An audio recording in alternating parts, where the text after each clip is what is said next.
Today, we're going to be talking about how to create a family legacy action plan, not just planning, but putting it into practice. And we're here interviewing the author of Keep Your Life, Garth Hassel. Thank you for joining us. My name is Rob Souza. I'm grateful to have Garth here today to talk to us about family legacy and how to create or plan your end game and keep your loved ones, which often is not something we talk about in the retirement or legacy or estate planning process. All of those things you've kind of encapsulated in your book because all of them play a role in each other. And it's important. This is the last chapter of your book. And so I felt like we really wanted to not only just take a look back, but the chapter is actually titled the exact same thing, which is realize your action plan by going back and reflecting on everything that you've gone through already in the book, right?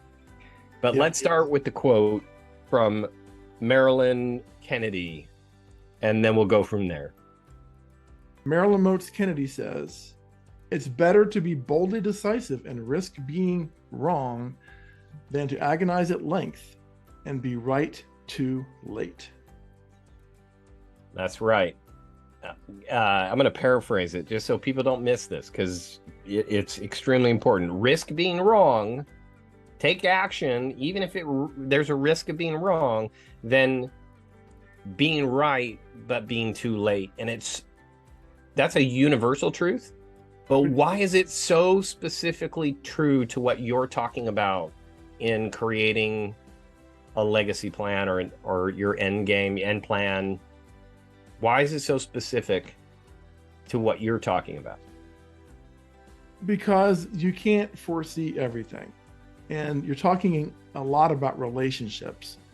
And relationships change beyond your control. You can only control so much. Control, what you maybe think, say, and do, but you can't control others, nor should you try. But you do have to assess certain things because you're assigning certain roles to certain people. And you're getting them involved in a way that will actually benefit them. There's a mutual benefit to these decisions that you're making, to you and to them. They might not realize it just yet. In fact, I kind of challenge the readers when they're assessing their loved ones, unlike professionals. So I can set an appointment with you or my dentist or my doctor or my accountant or my lawyer, and show up and I pay them a fee for their service. But when it's loved ones, a brother or a sister, or mom, dad, they're not getting paid directly. Their compensation is indirect and delayed. It's later on when their role comes into play when perhaps they're going to have a power of attorney for you. And that means you're unable to speak.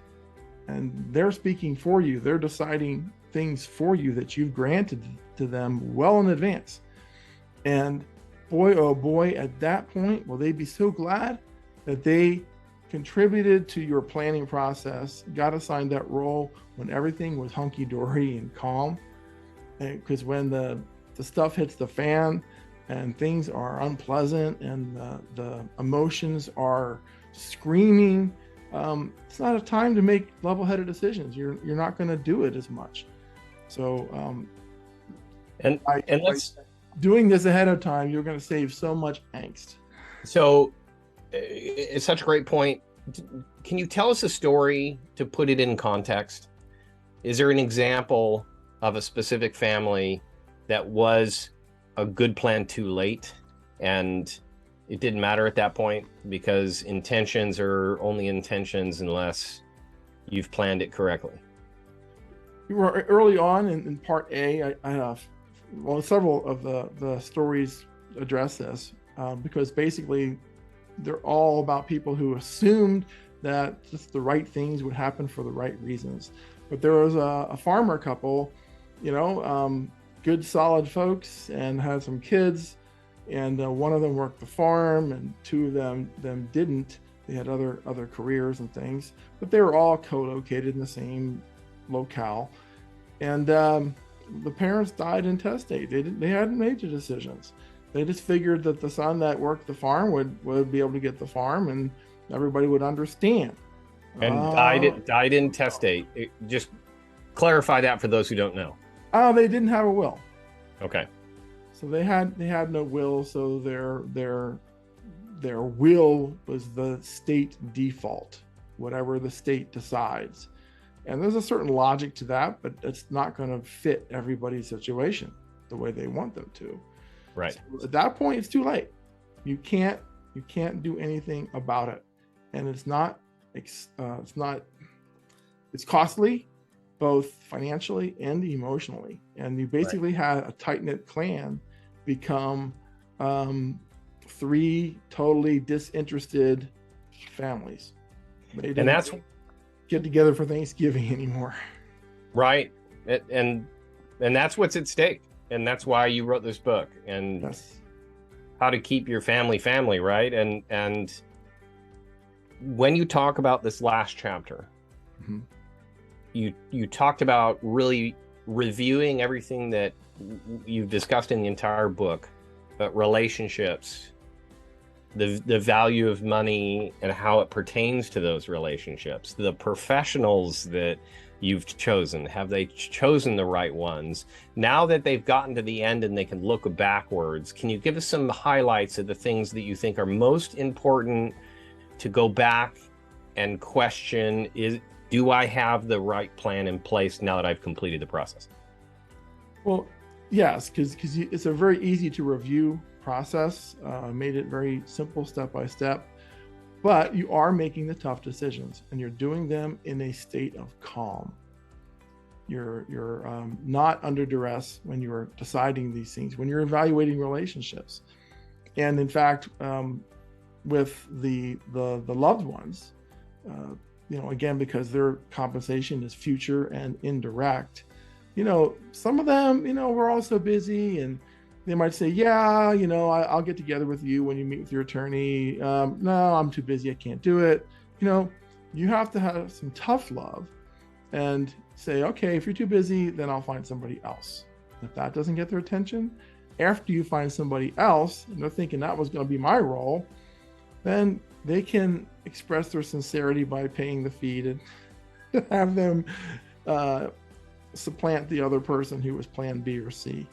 So, assessing relationships is tough, but by going through bit by bit, one chapter then is a series of questions that kind of capture your top of mind thoughts so that you can write down answers that are specific to you. Next chapter, same thing, and on and on. You've chronicled your thought process, your emotional process, and your, what you need to do on paper. And so by the time you get to the end of the book, you've done in a matter of a couple hours what most people never do. Right. And those who have done it took years to do it. This process will save you so much time. It's unbelievable. And you've made it even more simple than that, because you've created, is it a worksheet that you've created for them that they can download? I think you've introduced it in the beginning of the book and now here in this chapter as well. And so maybe we can make that available in a link below that they can download that workbook as well. And that makes it even more simple than what you just explained. So I appreciate you helping us take a look back. One, I think you're right. Just getting the plan in writing, even if it's just in the book or in that workbook, is that first most important step. That's the hardest part, is Right. answering the questions today while you're in a calm state. That's my takeaway. That's what I appreciate. And it can be done in an afternoon. Yep. If you're focused, it can be done in an afternoon. Yeah. But most importantly, we don't want people to have regrets. We don't want them to wait and it be too late. I know your passion in your heart, and you're trying to save families. And so I'm grateful. And this is such a helpful tool. I'd encourage everybody to get a copy. Garth, how can they get a copy, and how can they get in contact with you for help walking them through that process? A couple ways. Of course, you can find me on Amazon. I'm the only Garth Hassel, Hassel, on Amazon. Or you can go to keepyourlife.org. And to meet me personally, either on a phone or a Zoom call, go to meetgarth.com. Meetgarth.com. Perfect. Garth, thank you very much. I appreciate you for joining us today. Again, this is kind of completing our journey. I know I'm going to bring you back for one more conclusion chapter, and we can kind of do an entire wrap up of the book. But it has been quite the journey from chapter 1 through the end of this book. I've learned so much. It's going to help my family and the next generation, my kids as well. And so super grateful for your time. Thanks, Garth. My pleasure, Rob.